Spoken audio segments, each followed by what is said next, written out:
예레미야 20장 7절로 13절까지의 말씀 저와 여러분들이 한 절씩 교독드리도록 하겠습니다. 여호와여, 주께서 나를 권유하심으로 내가 그 권유를 받았사오며 주께서 나보다 강하사 이기셨으므로 내가 조롱거리가 되니 사람마다 종일토록 나를 조롱하나이다.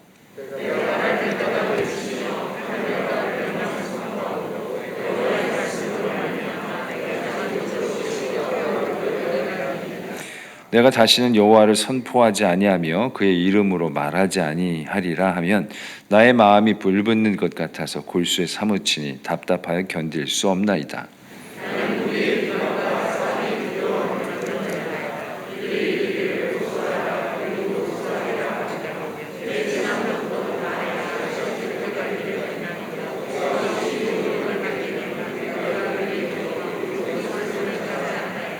그러하오나 여호와는 두려운 용사 같으시며 나와 함께 하심으로 나를 박해하는 자들이 넘어지고 이기지 못할 것이오며 그들은 지혜롭게 행하지 못함으로 큰 치욕을 당하오리니 그 치욕은 길이 잊지 못할 것이니이다.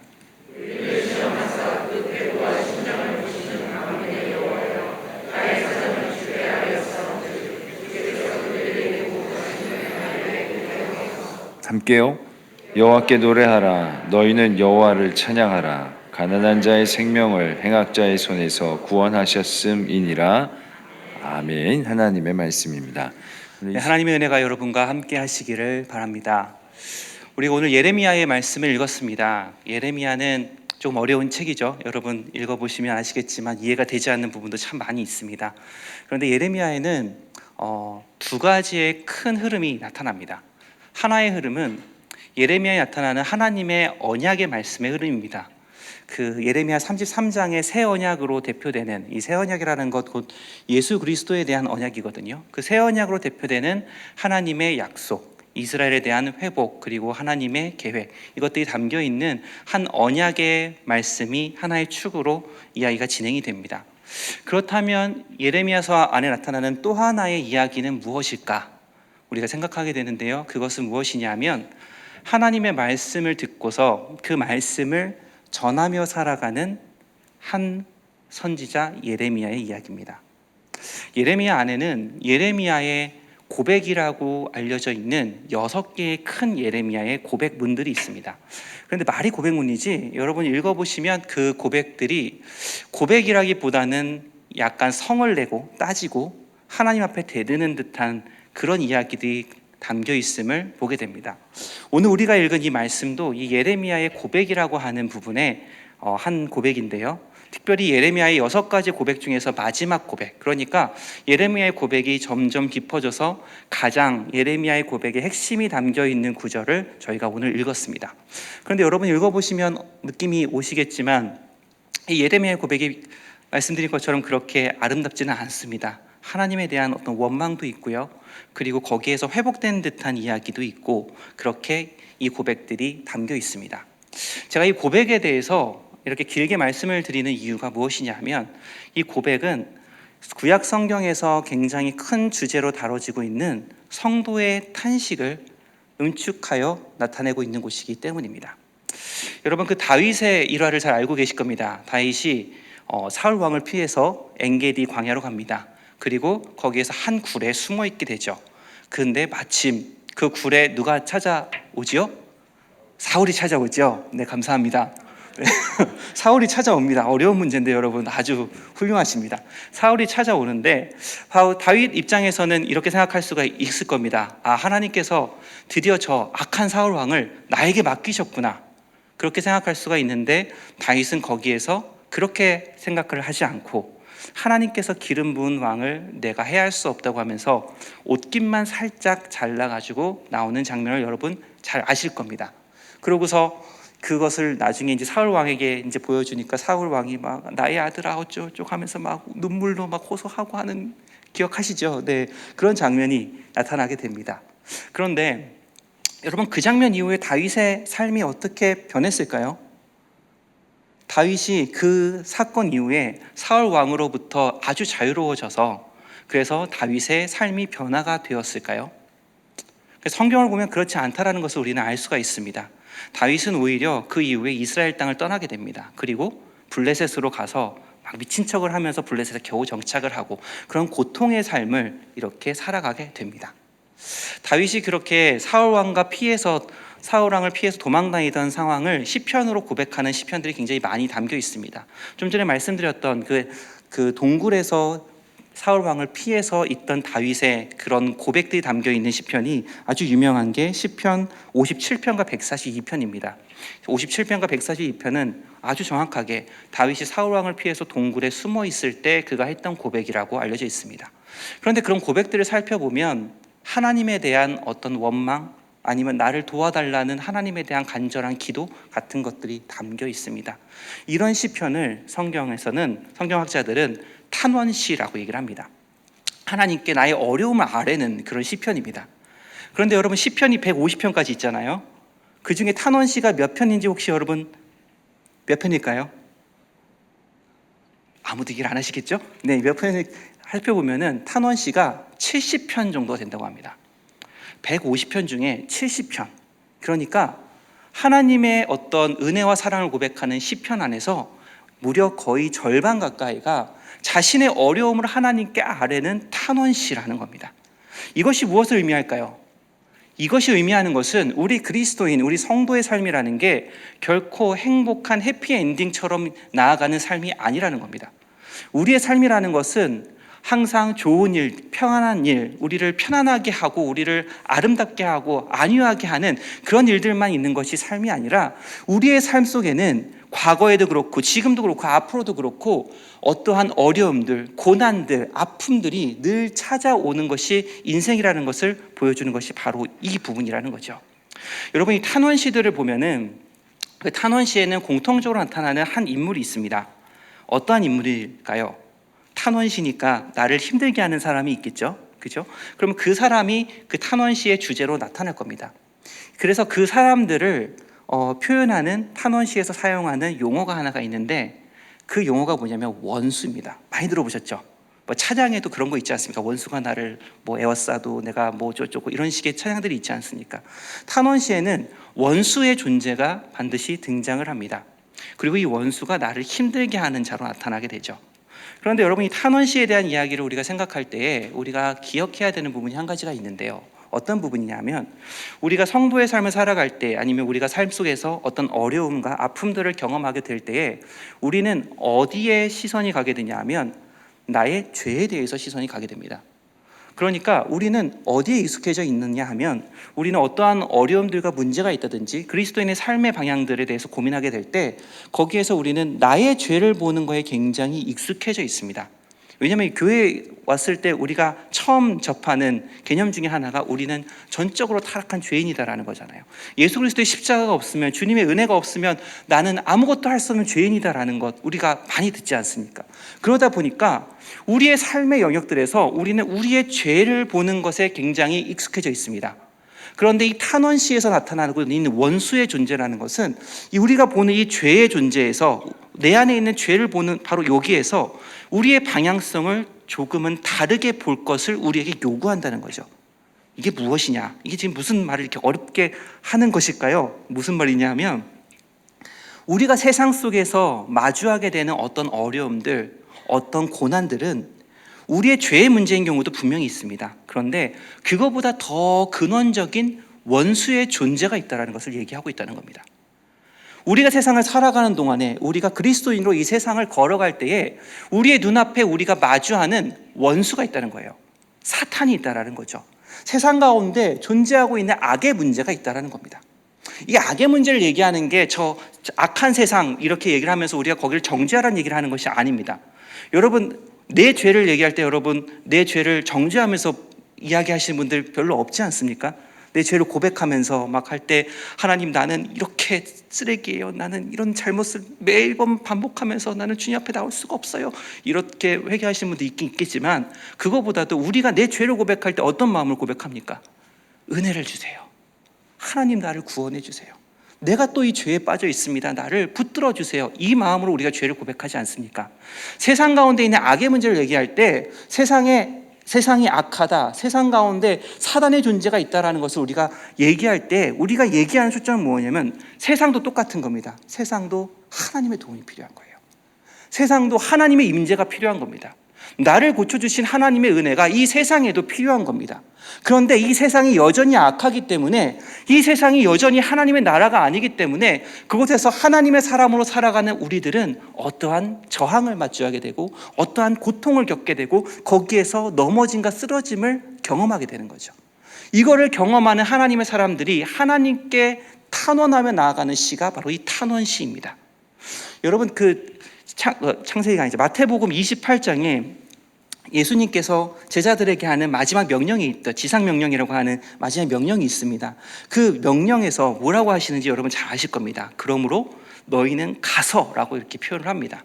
주님께서 제자들에게 하는 명령은 바로 이 두 글자예요. 가라는 거죠. 세상을 향해 가라는 겁니다. 그런데 여러분, 여기에서 한번 고민해 볼 필요가 있습니다. 예수님께서 지금 가라고 하는 세상은 어떤 세상입니까?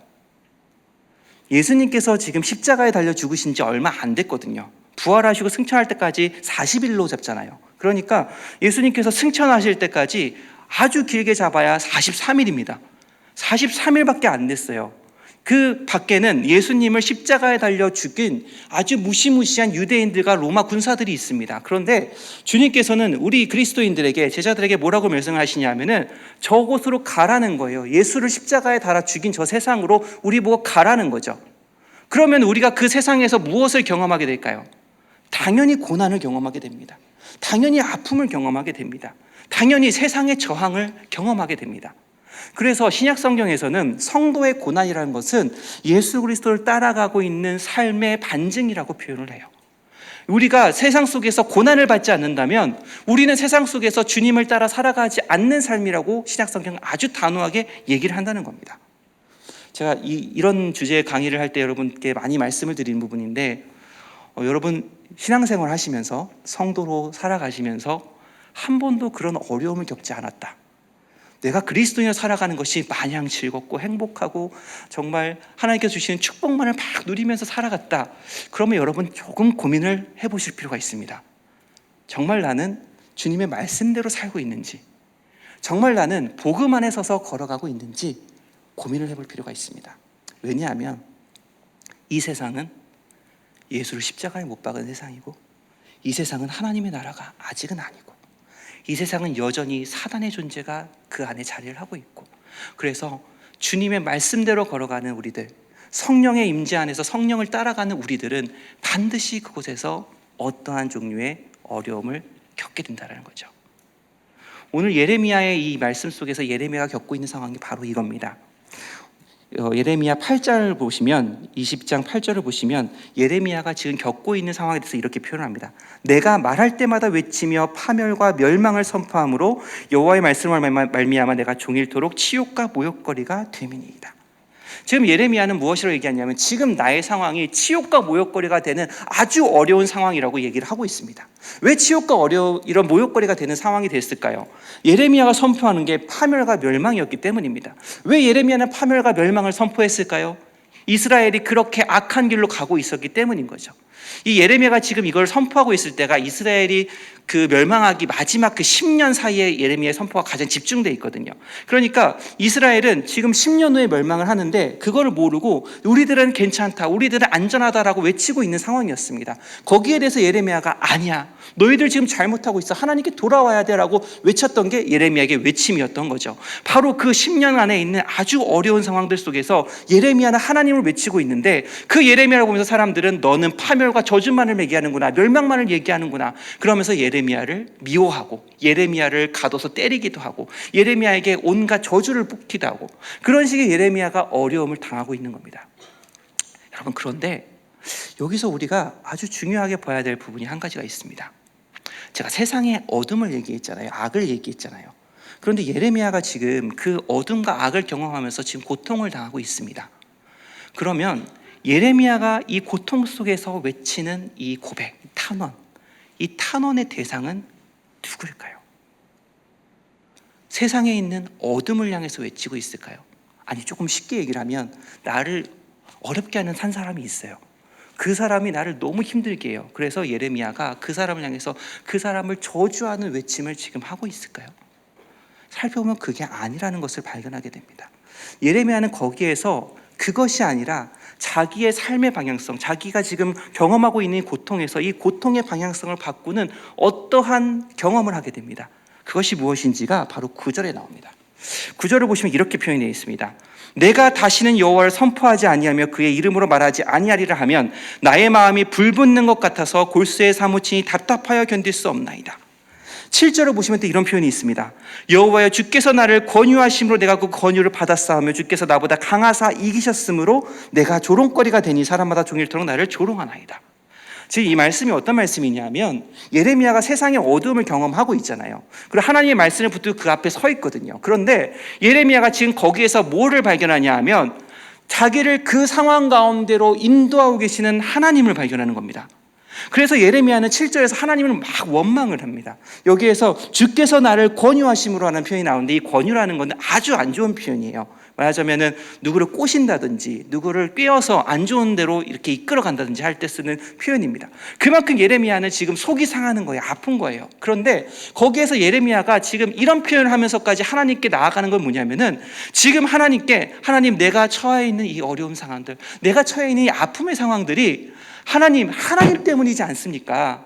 하나님이 지금 나를 이곳으로 인도하였지 않습니까? 그 얘기를 하는 겁니다. 자, 9절에서는 그 상황 때문에 하나님 내가 이제는 하나님 말씀을 선포하지 않겠습니다. 하나님 뜻대로 살지 않겠습니다라고 얘기를 하는데 그렇게 얘기하려고 하니까 예레미야의 마음 가운데 뭐가 확 올라오는 거예요. 뭐가 올라오냐 하면 내가 그것을 전하지 않겠다고 말을 하면 나의 마음이 불붙는 것 같아서 골수에 사무치니 답답하여 견딜 수 없나이다. 내가 그걸 안 하려고 하니까 내 마음이 불타오르는 겁니다. 내 마음이 견딜 수가 없는 겁니다. 여러분 뭘까요 이게? 예레미야 안에 있는 성령께서 역사를 하시는 겁니다. 성령께서 지금 예레미야를 그런 고난의 자리 가운데 하나님을 전하지만 고난을 경험하는 그 자리 가운데 예레미야를 인도하셨고 예레미야가 거기에서 아픔과 고통 가운데 쓰러지려고 할 때 이제는 하나님부터 떠나겠습니다라고 얘기하려고 하는 그때에 성령께서 다시 예레미야를 붙드는 겁니다. 다시 붙들어서 하나님의 자리 가운데를 인도하시는 성령이 그 안에 계시다라는 거죠. 여러분 이런 경험 해보셨을 겁니다. 여러분 가족 중에서 믿지 않는 가족을 볼 때 여러분 어떤 마음이 드십니까? 제가 요새 이제 가정사역부를 하면서 이제 집사님들 이야기를 듣는데 어떤 집사님이 계시냐 하면 그 여자 집사님이신데 교회를 참 열심히 다니세요. 그런데 남편은 신앙이 좀 약하세요. 약한 것과 없는 것 그 사이 어딘가에 계신 그런 분이에요. 그래서 열심히 설득을 해가지고 주일날 뭐 2주에 한 번, 3주에 한 번씩 이렇게 아주 간신히 이 집사님이 데리고 오시는 겁니다. 그런데 이 집사님이 뭐라고 하시냐면은 월요일부터 토요일 오전까지 아주 행복하대요. 문제는 토요일 오후부터 발생을 하는 겁니다. 토요일 오후부터 남편을 꼬신다고 표현하면 좀 이상하고 아무튼 설득을 하는 거죠. 그런데 이 집사님이 하는 얘기가 그거예요. 이거를 안 하면 가정이 너무 평안한 거예요. 남편을 교회로 데려오려고 하는 이 노력만 하지 않으면 교회 가정이 너무 평안하고 다 행복하게 사는 거예요. 그런데 그렇게 할 수가 없는 거죠. 왜 그렇게 할 수가 없을까요? 내 안에 있는 성령님이 그거를 그렇게 두지 않으시는 거예요. 남편을 교회로 데리고지 않으면 내가 미쳐버릴 것 같은 거예요. 내 안에 있는 성령님이 나를 그렇게 인도해 가시는 거예요. 그것이 고난의 자리임에도 불구하고 하나님께서는 나를 그 자리 가운데로 인도하셔서 그 자리에서 하나님께서 명령하시는 그 길을 가라고 말씀하시는 겁니다. 여러분 이 경험 분명히 있으시잖아요. 여기 계신 분들 중에 이 경험 없으신 분들 없으시잖아요. 그렇죠? 내 안에 있는 성령 하나님께서 나를 그 가운데로 인도하고 가시고 나를 그 가운데에서 비록 거기에 고난이 있다 할지라도 비록 그 가운데 아픔이 있다 할지라도 나를 그곳에서 그리스도인으로 성도로 세워주시는 그 하나님을 여러분 모두 경험하지 않습니까? 바로 이게 탄원시예요. 바로 이게 지금 탄원의 자리인 겁니다. 예레미야도 다윗도 시편에 있는 많은 저자들도 하나님께 탄원을 하는 겁니다. 세상에 있는 그 어두움, 세상에 있는 악함, 나를 괴롭게 하는 그 원수 같은 사람, 그 사람을 대상으로 하는 탄원이 아니라 나를 이 자리 가운데로 인도하신 그 하나님께 탄원하며 나아가는 겁니다.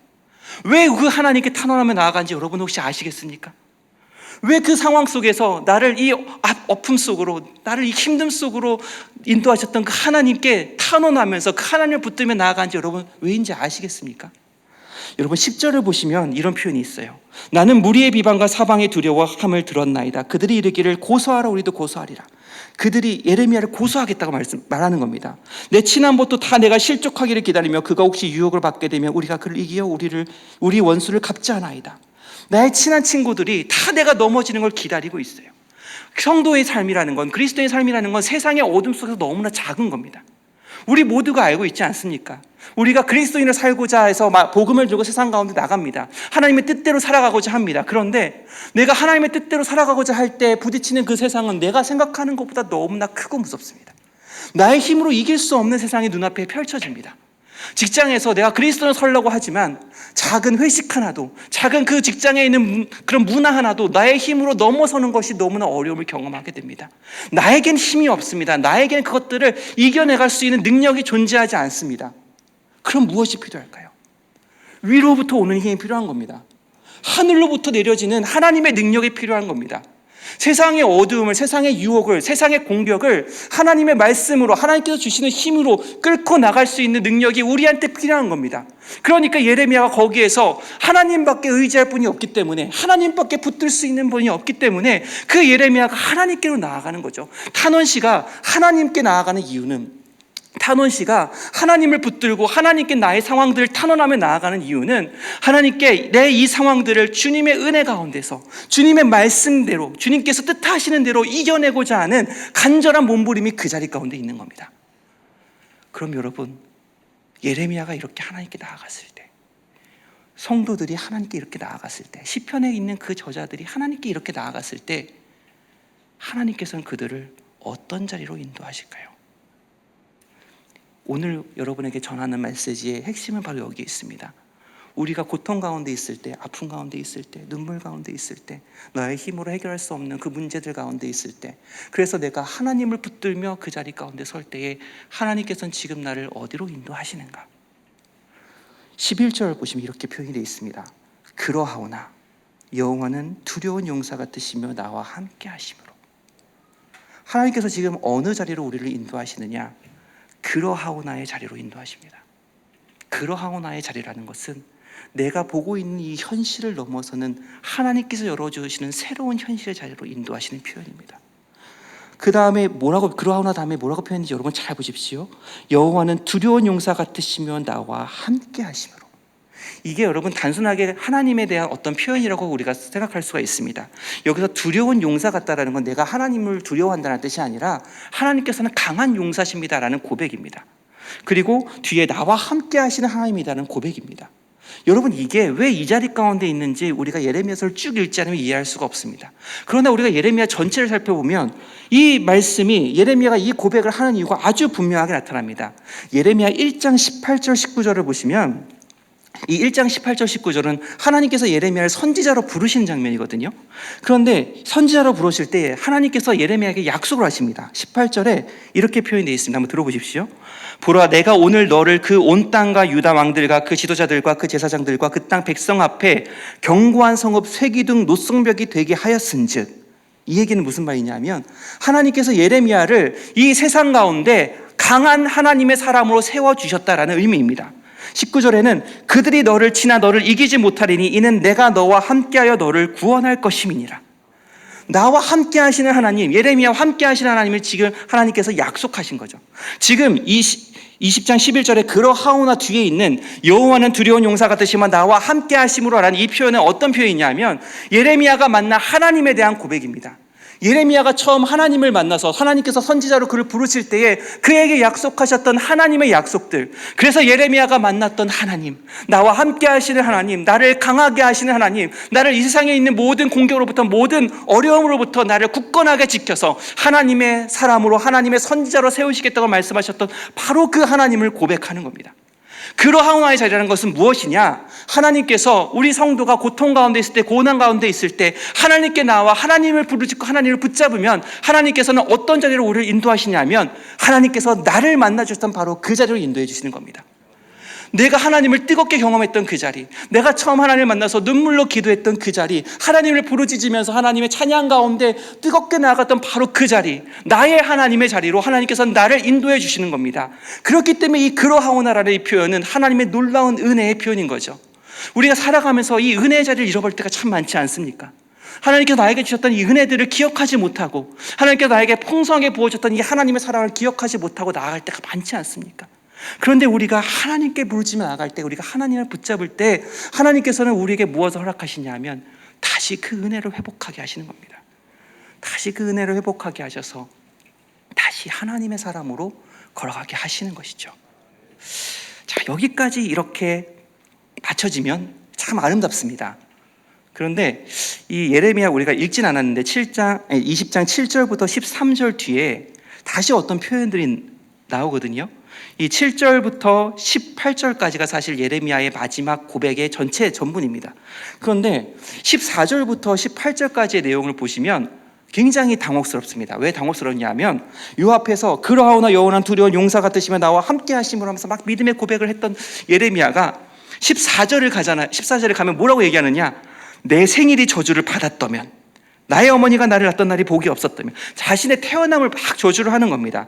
그러면서 18절 이렇게 예레미야의 6개의 고백의 마지막 결론이 이렇게 나타납니다. 어찌하여 내가 태에서 나와서 고생과 슬픔을 보며 나의 날을 부끄러움으로 보내는고. 자신의 고통을 탄식하는 걸로 예레미야의 고백이 끝이 나는 겁니다. 여러분 굉장히 이상하시죠? 이상하셔야 됩니다. 자, 잘 생각해 보시고 다시 이상하시죠? 네, 그렇죠. 아니 이렇게 멋지게 고백을 했는데, 이렇게 고백으로 마무리가 됐는데 거기서 끝나는 게 아니라 탄식으로 다시 마무리가 되는 겁니다. 다시 하나님께 탄원하면서 고백하면서 그렇게 마무리가 되는 겁니다. 여러분 이게 무슨 의미인지 아십니까? 여기에는 놀라운 하나님의 은혜가 담겨 있습니다. 여러분 우리가 어떤 삶을 살아가다가 어려움을 겪었습니다. 그런데 기도하고 하나님께 매달려서 그것들을 넘어섰습니다. 그럼 우리는 거기에서 무엇을 경험하죠? 하나님의 은혜를 경험하게 되죠. 하나님의 승리를 경험하게 됩니다. 그리고 거기에서 다 끝나는 게 우리의 삶이면 정말 행복합니다. 그런데 삶은 그렇지가 않잖아요. 다시 어려움이 찾아옵니다. 다시 내가 넘어졌던 문제들이 또 찾아옵니다. 내가 생각하지 못했던 악한 문제들이 또 나에게 다가옵니다. 그럼 우린 거기에서 다시 넘어지게 되죠. 그럴 때 여러분 어떻게 고백을 하게 되십니까? 여러분 어떤 생각이 드십니까? 내 믿음이 이렇게 부족했구나. 하나님 보시기에 난 이렇게 별거 아닌 존재였구나. 하나님 앞에 원망하기도 하고 나 자신을 깎아내리기도 하고 막 그런 고통 가운데 있게 되지 않겠습니까? 그런데 하나님께서는 이 예레미야의 고백 속에서 그거를 보여주시는 겁니다. 만약에 예레미야의 고백이 13절에서 끝났다면, 거기 하나님에 대한 찬양과 하나님에 대한 믿음의 고백으로 딱 끝났다면, 그러면 우리에게 다시 찾아오는 이 고난, 거기에서 다시 넘어지는 우리의 넘어짐은 우리에게 너무나 큰 상처만을 남길 겁니다.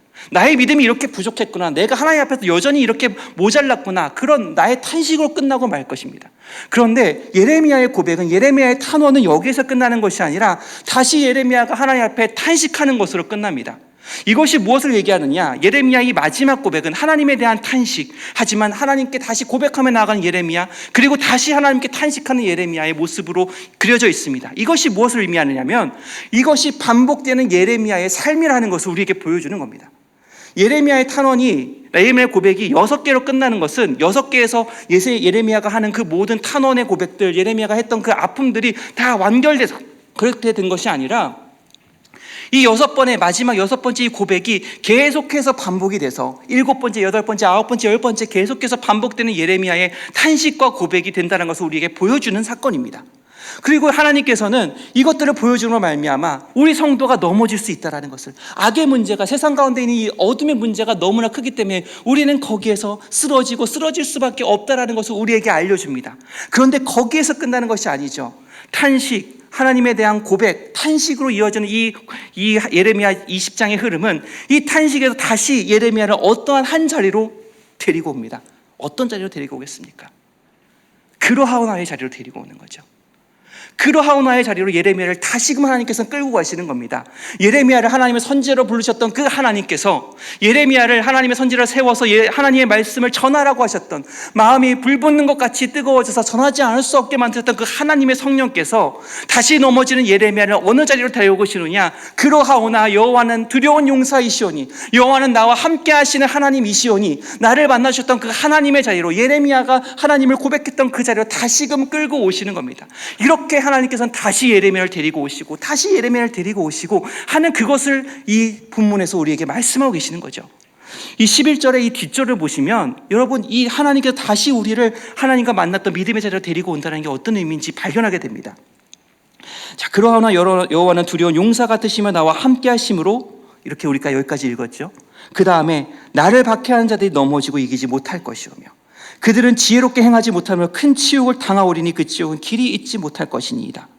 의인을 시험하사 그 폐부와 심장을 보시는 만군의 여호와여, 나의 사정을 주께 알아였은즉 주께서 그들에게 보복하심을 나에게 보게 하옵소서. 이것들은 뭐냐면요, 예레미야가 하나님께서 예레미야를 부르신 후에 예레미야가 하나님의 선지자로서 세상을 살아갈 때에 하나님께서 그를 만나 주셨던 또 다른 만남들에 대한 이야기입니다. 또 다른 만남들이 처음 예레미야가 고백했던 그 고백 뒤에 하나하나 늘어나는 겁니다. 여러분, 이게 무엇을 의미하겠습니까? 우리가 탄식할 수 있습니다. 우리가 넘어질 수 있습니다. 그런데 하나님께서 다시 우리를 그러하오나의 자리로 불러주셨을 때 우리는 이전에 우리가 만났던 그 하나님의 자리에서 한 걸음 더 나아가는 하나님의 자리로 나아가게 되는 겁니다. 더 깊은 하나님의 은혜를, 더 깊은 하나님과의 만남을 그곳에서 허락해 주시는 겁니다. 하나님과의 만남이 깊어지고 깊어지고, 하나님께서는 우리에게 있는 이 고난을 통해서, 우리에게 있는 이 아픔을 통해서, 내 안에 풀리지 않는 문제들을 통해서, 날마다 넘어진 나의 연약함을 통해서 하나님께서는 나를 책망하시고 너 그거밖에 안 되느냐라고 말씀하시는 게 아니라 다시 그러하오나의 자리로 자꾸만 나를 불러주셔서 그곳에서 하나님과 더 깊은 만남, 하나님과 더 깊은 교제로 나아가게끔 우리를 인도해 주시는 겁니다. 그리고 그 깊은 교제가 궁극적으로 어디를 향하는지 여러분 아십니까? 13절 보십시오. 여호와께 노래하라, 너희는 여호와를 찬양하라. 가난한 자의 생명을 행악자의 손에서 구원하셨음이니라. 하나님을 찬양하는 그 찬양으로 우리를 인도해 가시는 겁니다. 여러분, 이것이 하나님의 역사입니다. 이것이 하나님의 은혜입니다.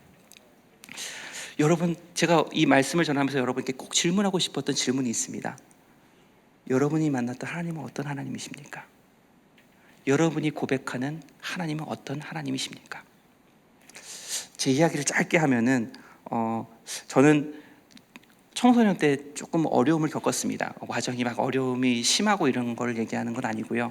제가 겪었던 어려움은 어떤 거였냐면, 저희 아버지가 아프셨습니다. 근데 왜 아프셨냐 하면, 제가 이 예레미야의 이 말씀을 읽으면서 계속 이제 생각이 났던 건데, 저희 아버지가 이제 우리 교단 안에 어떤 이제 일들을 좀 하셨는데, 어떤 일들을 하셨냐 하면은 우리 교단 안에 있는 교회들에게 교회의 사회적 참여가 중요하다라는 것을 소개하고 외치는 그런 일들을 예전에 많이 하셨습니다. 그런데 그 전까지 이 한국 교회의 흐름이 어땠냐면요, 한국 교회의 흐름은 영혼 구원에 초점이 많이 맞춰져 있었습니다. 영혼 구원이 굉장히 중요하잖아요. 영혼 구원이 교회의 본질적 사명이라는 것을 거부할 수는 없습니다. 그런데 여기에 머물러서는 안 된다라는 것을 이제 많이 얘기를 하셨었습니다. 그런데 이게 엄청나게 많은 공격을 가져왔습니다. 그래서 정말 많이 아파하셨고 정말 많이 힘들어하셨는데, 어떤 일이 있었냐면 심장병이 왔습니다. 그래서 제가 이제 중고등학교 때 자다가 갑자기 이 소리가 들리는 거예요. 어떤 소리가 들리면 캑캑하는 소리가 들립니다. 그래서 놀라가지고 가보면 이제 아버지가 숨을 못 쉬고 계시고 어머니가 옆에서 계속 이제 아버지를 만지고 이제 119를 불러야 되나 막 그런 상황이 이제 반복이 됐습니다. 그 자체로도 굉장히 무서운 일이지 않습니까? 근데 그때 이제 그런 게 몇 번 반복이 되니까 어머니가 저를 부르셨습니다. 부르셔서 뭐라고 말씀하셨냐 하면, 재우가 아무래도 너희 아버지가 오래 못 사실 것 같아. 그러니까 마음의 준비를 하고 있어라. 이렇게 말씀을 하셨습니다. 그때 제가 참 그때 회개가 되는 게 뭐였냐면요, 그때 그 말씀을 이제 딱 듣는데 아버지에 대한 걱정이 와야 되는 게 이제 정상적인 아들의 모습이잖아요. 그렇죠? 그런데 저는 그때 어떤 마음이 들었냐면 그럼 이제 우리 어떻게 살아야 되지? 이런 마음 좀 여러분 저를 이해해 주세요. 그런 마음이 드는 겁니다. 왜냐하면 저희 가정이 그렇게 뭐 부유한 가정도 아니었고, 늘 이제 항상 빚에 쪼들려서 살고 있었던 상황이었고, 그러다 보니까 늘 그 삶에 대한 걱정들이 오고, 그래서 그게 너무나 저한테는 큰 힘듦으로 다가왔습니다. 그래서 밤에 이제 잘 때 아버지 소리가 이제 들리면 어느 순간부터는 방에 가지도 못했어요. 그냥 무서워서 이제 덜덜 떨면서 침대에 누워 있고. 그런데 그게 저에게는 하나님의 은혜였습니다. 왜냐하면 거기서 하나님께서 저를 만나 주셨거든요. 거기에서 하나님께서 저에게 무엇을 알려주셨냐 하면, 내가 의지할 수 있는 분이 하나님밖에 없구나라는 걸 알려주셨습니다. 그리고 저한테 한 찬양을 소개를 해주셨어요. 제가 그때 기독교 동아리를 하면서 찬양을 막 듣기 시작했는데, 어느 날 어떤 찬양을 딱 접하면서 그 찬양이 마음속에 너무 깊이 다가와서 그 찬양을 부르면서 계속 울었던 경험이 있습니다. 그 찬양의 가사가 이렇습니다. 예수 안에 능력이 있네. 나 힘이 없어 쓰러질 때도 넘치는 은혜와 사랑 그 능력으로 구원 얻으리. 오, 나는 인생의 성공을 너무 소중하게 여겼네. 세상 영광보다 귀한 주님의 그 은혜. 오직 예수 나의 믿음. 십자가 능력 속에 빛나는 영광. 내 모든 승리로 주님께 영광을. 나의 힘, 나의 소망 오직 예수. 이게 저의 믿음이 되었습니다. 이게 제가 만났던 하나님이 되었습니다. 그리고 오늘 이 예레미야에 있었던 이 고백들을 반복해서 주님께서는 하게 하셨습니다. 그리고 어떤 어려움이 있을 때, 내가 해결할 수 없는 어떤 장벽이 있을 때, 그럴 때마다 하나님께서 나를 이 자리로 불러주셨습니다. 너의 힘, 너의 소망이 어디에 있니? 네가 정말로 붙드는 영광이 어디에 있니? 너에게는 오직 예수라는 믿음이 있지 않냐? 그분이 나의 힘이 되시고, 그분이 나의 소망이 되시고, 그분이 나의 능력이 되시고, 그분이 나의 길과 생명이 되시다는 것을 너가 고백하지 않았느냐?